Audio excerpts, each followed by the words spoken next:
এই গ্রামটা হচ্ছে ঐতিহ্যবাহী গ্রাম। আমাদের এই নদী ভাঙ্গনটা অনেক দিন যাবৎ চলতেছে।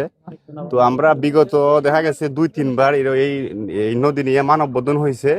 তো অনেক সময় দেখা গেছে আমরা প্রশাসনের কাছে অভিযোগ দায়ের করছি যে আমাদের এখানে বালু উত্তোলন করতেছে। তো প্রশাসন আসতে আসতে দেখা গেছে যে মানে ওরা চলে যায়। নদীর মধ্যখানের মধ্যে কিন্তু গ্রাম ছিল। এর ক্রমান্বয়ে এই বালু খেকু যে মানুষগুলো বালু উত্তোলন করে, অবৈধ বালু উত্তোলন করে নেওয়ার ফলে কিন্তু ভাঙ্গনে এই গ্রামটা কিন্তু বিলীন হয়ে গেছে।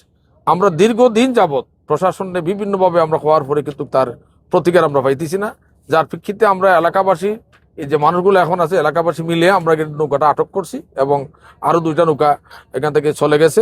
আমরা নদী ভাঙ্গনের লাগে সরকার ধরো আবেদন করি আর তারা বালি তুলে, মানে তার নাম যদি কই আমার এফিডা দিব, তার নামটা আমি বলতাম কিনবো।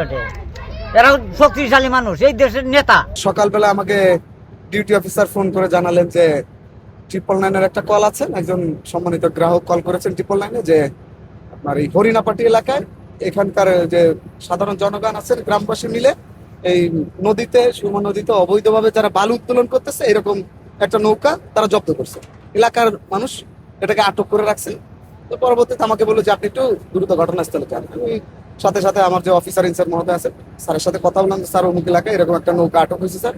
তো স্যার বললেন যে আপনি ওই এলাকায় যান, গিয়ে যদি কোনো লোক পান সাথে তাদেরকে গ্রেপ্তার করে নিয়ে আসেন, আর যদি কেউ না থাকে তাহলে খালি নৌকাটাকে বা যে নৌকাটা আছে ওইটাকে জব্দ করে থানা নিয়ে আসে। পরবর্তীতে কেউ যদি এজাহার দায়ের করে বা কোনো কিছু করে এটা আইনানুগ ব্যবস্থা গ্রহণ করা হবে। এখানে আমরা তো কোনো লোক পাইনি। আমার সাথে এই এলাকার যে সম্মানিত চেয়ারম্যান আছেন, চেয়ারম্যান সাহেব আমাকে নিয়ে আসছেন।